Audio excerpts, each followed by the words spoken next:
السلام علیکم ورحمۃ اللہ وبرکاتہ۔ ناظرین، آج میں آپ لوگوں کی خدمت میں حضرت سارہ علیہ السلام کا واقعہ لے کر آیا ہوں۔ یہ حضرت ابراہیم علیہ السلام کی بیوی اور حضرت اسحاق علیہ السلام کی ماں تھی۔ ان کا فرشتوں سے بولنا اور فرشتوں کا ان سے یہ کہنا کہ تم سارے گھر والوں پر خدا کی رحمت ہو اور برکت ہو۔ جب حضرت ابراہیم علیہ السلام ہجرت کر کے ملک شام کو چلے، آپ بھی ان کے ساتھ تھیں۔ راستے میں کسی ظالم بادشاہ کی بستی آئی۔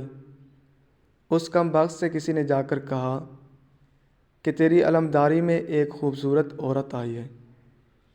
اس بادشاہ نے حضرت ابراہیم علیہ السلام کو بلا کر پوچھا کہ یہ عورت تیری کون لگتی ہے؟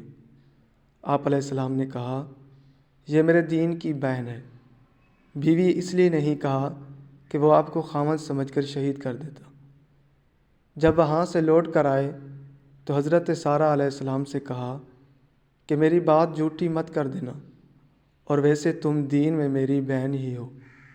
پھر اس ظالم بادشاہ نے حضرت سارہ علیہ السلام کو پکڑنے کا حکم دیا۔ جب حضرت سارہ علیہ السلام کو پتہ چلا کہ اس بادشاہ کی نیت بری ہے، تو حضرت سارہ علیہ السلام نے وضو کر کے نماز پڑھی اور اللہ پاک سے عرض کی کہ میں تیرے پیغمبر پر ایمان رکھنے والی اور ہمیشہ اپنی عزت بچانے والی ہوں۔ اے اللہ، مجھے اس کافر سے بچا لے، میری مدد فرما۔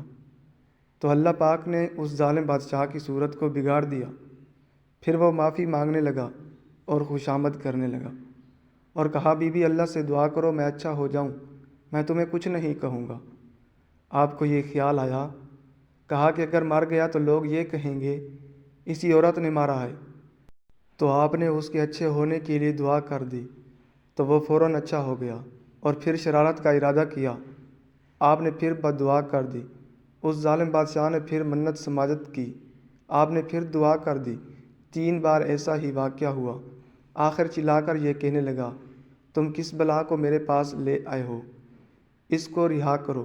ماشاءاللہ، آپ صحیح سلامت حضرت ابراہیم علیہ السلام کے پاس آ گئیں۔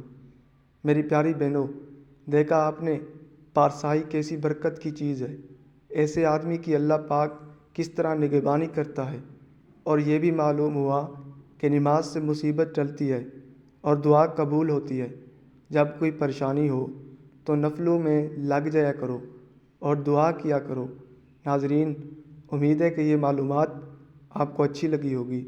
اگر اچھی لگی ہے تو اس کو دوستوں تک ضرور شیئر کر دینا۔ جزاک اللہ خیرہ۔